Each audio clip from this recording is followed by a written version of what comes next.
มอยสุงค่ะเมื่อในเป็นวันที่6เดือนธันวาคมที่11ปี2025เป็นวันพฤหัสในตอนในข่าวใส่หมอหอมมีข่าว2ตอนที่มาเปิ้นผ่าวค่ะ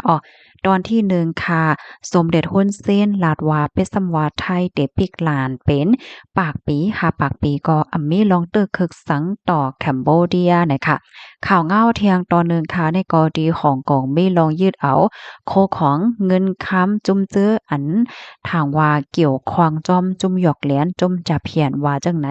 อ่อนตั้งเปิ้นได้ก็เข้ามาถ่อมด้วยข่าวโหในอ่อนตั้งค่ะเนาะสมเด็จฮ้นเส้นค่ะลาดว่าเป็ดสำวาไทยเดปิกลานกว่าข้าวตั้งเฮิงว่าในเซตาก็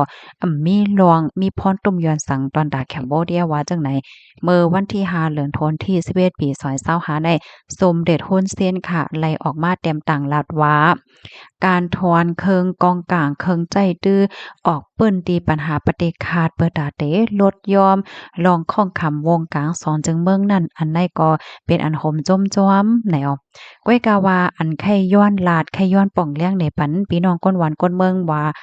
แต่ก็ว่าไหนเกี่ยวกับเลยลองอันโพน้ำไทยแลจอมพ่องหลวงเมืองไทยลาดลองเปิดลาดอยู่คือๆใหญ่ๆในสร้างถูกมันเตจังเฮ็ดให้ก้นเมืองแคมโบเดียและก้นไทยเข้าใจผิดว่าฝ่ายแคมโบเดียนั่นมีลองเฮ็ดของให้ไทยเปิดลานแลนลิ้นไหนเนาะอันแต่มันยาวในมันจือนั่นน่ะเนาะมันเป็นอันเขาเอามาโอโปกันเปิดตาเตหาเสียงไว้ลงนาเปิดตาปังเลิกตังกะนานก้อยไหนเนาะตั้งฝ่ายแคมโบเดียขย้อนลาดว่านับตั้งแต่ไทยปิกหลานแลนลิ้นนั่นในแคมโบเดียก็ต้อนตุกย้อนให้เปิดเสปอกนะคะเป็นสำวาไทยเตปีกว่าข้าวตังปากปีนั้นปากปีก็เป็นรองของไทยกุญแจกากซ้อมันอยู่ที่ไทยก้อยลองอันไทยปีกหลานในเฮ็ดให้แคมโบเดียล่มจมก้อยกาว่ามันยังมีพรหลีตอนตาแคมโบเดียลูกกวนยึงเคียนเฮ็ดให้กลกาตั้งขายแคมโบเดียนั่นมาแต้นตีกลกาตั้งขายไทย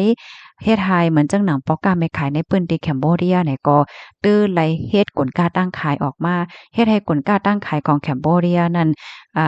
ขายไหลนำเติมมาลูกกวนว่าเฮ็ดจังไหนแหนลาดแฮงว่าการปิกหลานแลนลินในใจว่าการตัดขาดวงกลางแคมโบเดียและไทยก้อยกาว่ามันเป็นการตัดขาดอาเซียนและเอเชียย้อนเปอว่าอย่าไปลืมว่าตั้งโหลงอาเซียนตั้งโลดไฟอาเซียนและตั้งโหลงเอเชียอยู่ดีไหลอ่าวนว่าข้อความอันในได้ส่งถึงโพน้ำไทยอยู่ไหนเนาะค่ะข้อมูลตอนในค่ะในก็เลยปีมาที่ห้องการข่าวไทยรัฐออกไว้นะคะเนาะพี่น้องค่ะรับถอมยอหันถึงจึงหือพรค่ะ เพราะว่ามารัดโดยเพราะว่าเขาค้ามารัดเกี่ยวกับไปลงกลกาตั้งขายในเมอเหลียวในปื้นดีๆพี่น้องใครอยู่เงาไล่เป็นหือพองก่อมหัวค่ะเนาะกลกาตั้งขายว่าสองว่าเจ้าไหนเฮ็ดไหนคะจ่อมันมีรองงายลมอยู่ค่ะเพราะว่าพี่น้องค่ะโลตั้งกินตั้งย่ำว่ายายาวสองว่าเจ้าไหนมีรองงายลมอยู่ค่ะเนาะตั้งปื้นดีๆพี่น้องใครอยู่นั่นค่ะลูกดีข่าวเงาโหในเฮแลกำในเฮามาถ่อมด้วยข่าวเงาเทียงโหนึงค่ะในกอดีฮ่องกงค่ะเนาะเขาในกอยืดเอาเงินในติดตกแม่นอยู่เอ่อ11,000เฮง5ปากล้านนะคะ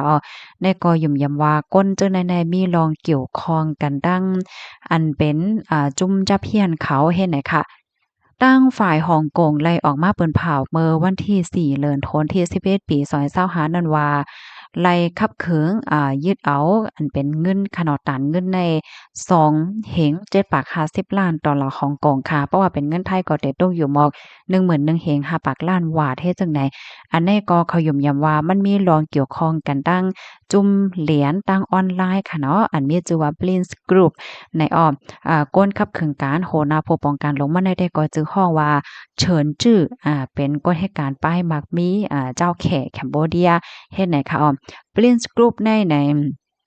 มีฐานอยู่ที่ในเอเชียเจิ่งจานวันออกเนาะในก็ถูกย่านได้ว่าเป็นศูนย์อันเป็นส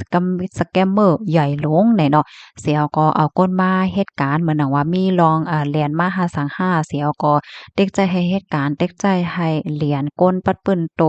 โลกลมฟ้าเฮ็ดจังไหนอันเป็นเฉินจื้อนั่นอายุหลาย38ปีเนี่ยค่ะก้นก็ในก็ถูกญาติตั้งฝ่ายล่มตะลาอเมริกาค่ะเนาะอันนี้ก็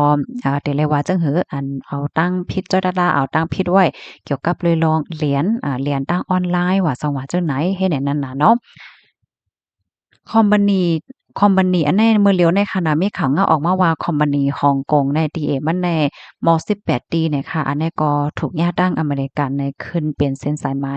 ลำไว้เนี่ยย้อนเพราะว่ามันมีรองเกี่ยวข้องกันตั้ง Prince Group ได้จังไหนค่ะเดี๋ยวเลยลองเฮ็ดตั้งสร้างของของกงในปอกกำในกอเลยเป็นมาไหว้หลังเสอเมริกันและดังอังกฤษค่ะเนาะก็เลยเปิ้นผ่าคอมสปีดต่อจุ่มเหรียญจุ่มหยอกจุ่มเหรียญกันตั้งออนไลน์มื้อเดือนธันวาคมที่10ที่ป่นมาจำหนังที่เฮาค้าแล้วเอามาเปิ้นแพร่กว่ายาวนั่นเฮ็ดจังไหนคะ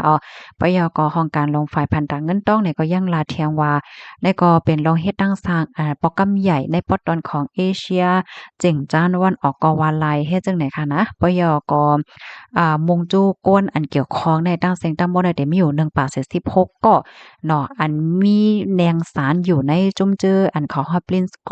Prince Group ได้เฮ็ดไหนนอกเหนือเสียในเมื่อวันอังคารที่ผ่านมานั่นก็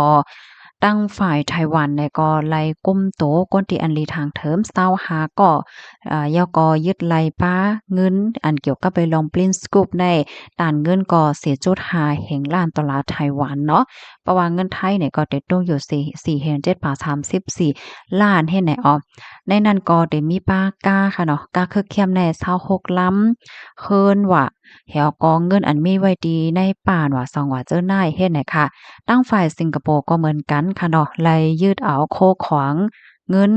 กวนจื้ออันมีรองเกี่ยวข้องตั้ง Prince Group ในกว่า1ปาก50ล้านดอลลาร์สิงคโปร์นะคะว่าได้เป็น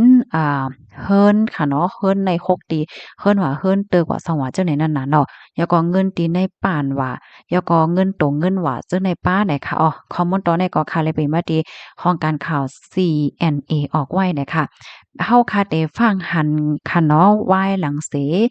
ตั้งฝ่ายอเมริกันอังกฤษเปิ้นเนี่ยก็เลยออกมาเปิ้นเผาอันคอมสปิตอซะว่าเฮ็ดจังไหนยาวไหนได้หันว่าหลายๆเมืองเนี่ยเปิ้นก็มีรองตรงหนึ่งมาค่ะเนาะเปิดตาเตโคมือกันเหี่ยวก็คับเขิงเพียวบ่แปดจมจะเพียนในปอกกำไนเฮ็ดจังไหนคะนะในนั้นก็ที่ในเมืองโฮมตุเมียนมาก็ดอนหนังนั้นค่ะเนาะก็ได้ไล่หันว่าตั้งฝ่ายของสิซึ่งบ้านเขาเนี่ยก็เขาเพียวม่วยในคงจะแผนว่าสว่าเจ้าไหนเฮ็ดไหนคะตั้งป้อนแม่หวัดดีค่ะแล้วเป็นเหือพองในกำเฮาค่ะได้มาถ่อมกะแทงตอนหนึ่งค่ะเนาะยินจมกูก็ที่รับถ่อมปันแห้งค่ะพี่น้องค่ะถ่อมกันอยู่ดีไรตั้งไรก็ต้องตักมาไรค่ะเนาะค่ะมอยทรงค่ะ